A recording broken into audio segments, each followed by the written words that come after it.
To manage money like the 1%, it's not about how much you make. It's about how you manage what you have. Even when I started earning more, I still felt broke. That's when I realized I didn't need more money. I needed a better system. In this video, I'll show you how I used a free app called Spending Tracker to create a simple money system that fits my real life. So let's dive in. When I first opened the app after downloading it, I saw the main dashboard showing three things: total income, total expenses, and balance. This gave me a quick snapshot of my financial life. The top bar lets me add transactions, categories, accounts, and also dig into settings. One of the first things I did was head into settings to switch to my currency. This made the app feel like it was actually built for me. Next, I set up my income stream, because before you can track spendings, you need to know what's coming in. Since I work a steady job, I left the default income category, which is my salary. I also had other stream of income as a freelancer and business owner.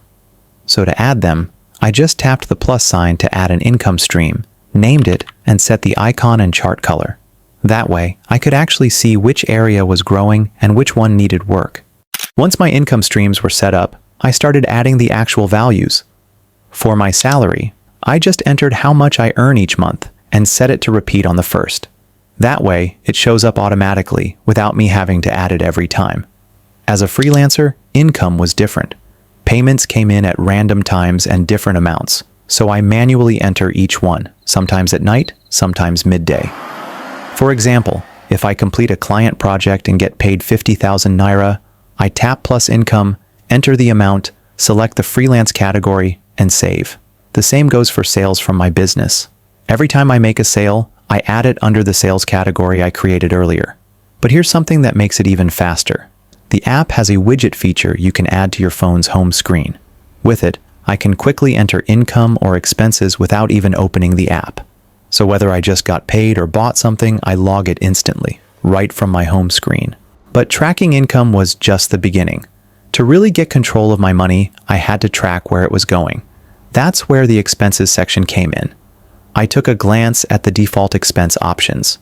These were helpful, but they weren't exactly tailored to how I spend my money. So I started customizing. I renamed eating out to feeding because I wanted to track all food-related expenses, not just restaurant meals. This made it easier to see how much I actually spend on food. Then I changed entertainment to internet and subscriptions. This includes Netflix, Spotify, and other subscriptions. Next, I deleted a few that didn't apply to me at all, like fuel and kids. I don't drive, and I don't have little ones yet. Instead, I added a few categories that actually reflect my real life.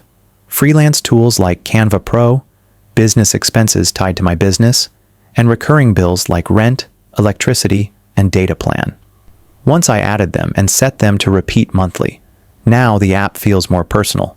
Customizing these categories turned a generic app into my personal finance assistant. Earlier in the video, I added 150,000 naira as my monthly salary and set it to repeat on the first of every month. Now that my salary was set, the first thing I needed to account for were my recurring expenses, the ones that show up every single month whether I like it or not. The biggest one was my rent. My annual rent is 450,000 naira, so I had to pay 37,500 naira every month. So I created a category under rent and set the amount to repeat monthly. Next was my data subscription, 5,000 naira for 20 gigabytes, which I always renew. Then there was my electricity bill, usually 3,000 naira. And of course, Netflix and Spotify combined were about 5,000 naira under internet and subscriptions. All these were set to repeat every month, and the best part is, once they're entered and scheduled, I don't have to remember or retype them. The app just handles it. And I can always adjust the amounts later if they change. Now that the basics were covered for the day of setup, I moved on to continue tracking other daily transactions. Every day I would buy groceries or eat out which cost 3,000 to 5,000 naira. Instead of lumping them together, I tracked everything under the feeding category. Then came freelance income. Around the 8th of the month, a returning client paid me 15,000 naira for a design job. So I entered it manually under the freelance category. A few days later, another client paid 20,000 naira for video editing. Same process, tap plus income, choose the right category, and enter the amount. That same week, I made 5,000 naira from selling a mouse and logged it under the sales category for my accessories business. A few days later, someone else bought a webcam for 20,000 naira. Bit by bit, it added up. Of course, not everything was income. I had to pay for my Canva Pro subscription, which is 3,000 naira under freelance tools. Later, I also spent 30,000 naira restocking some computer accessories and recorded that under business expenses. By the middle of the month, my app had a full, colorful chart showing me everything: how much I earned, what I was spending on, and how much was left. More on that later in the video. As time went on, I even added a category called savings and made it a goal to set aside at least some money anytime I earned extra. So after a 12,000 naira freelance payment, I moved 2,000 naira straight into savings. It wasn't just about tracking money anymore. It was about building better habits. By the third week of using the spending tracker app, I started noticing something. My habits were finally visible.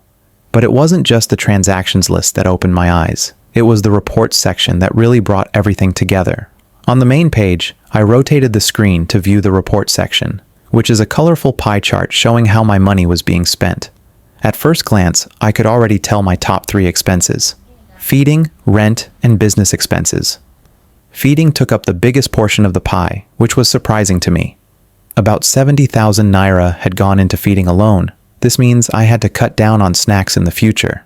The best part was that the app broke it all down by category: feeding, clothing, business, and recurring bills, so I knew exactly where my money was going. Now, there's also a budget mode in the app. I don't personally use it, but here's what it does. If you want to set a fixed monthly spending limit, like 200,000 naira, you can turn on budget mode and the app will track how much you've spent so far and how much is left. You can also choose to include your income in the budget so that it adjusts based on how much you earn. It's a great feature if you prefer strict budgeting, but for me, I focus more on building strong habits that align with how the 1% manage money. Some simple habits helped me stay consistent. I try to check the app every morning just to see where I stand. Anytime I spend money, no matter how small, I log it immediately so I don't forget. I also make sure my categories have clear names. It just makes everything easier to track. And every weekend, I take a few minutes to review how I did during the week and make small adjustments if needed. So that's how I use the spending tracker app to manage my money better. Whether you earn a fixed salary, run a small business, or get paid randomly as a freelancer, this app can help you build a system that actually works for your lifestyle. Just remember, no matter how much you earn, the goal is to spend less than what you make and invest the difference. If you found this helpful, hit that like button and subscribe. I've got more videos coming to help you take full control of your finances, so I will see you in the next one.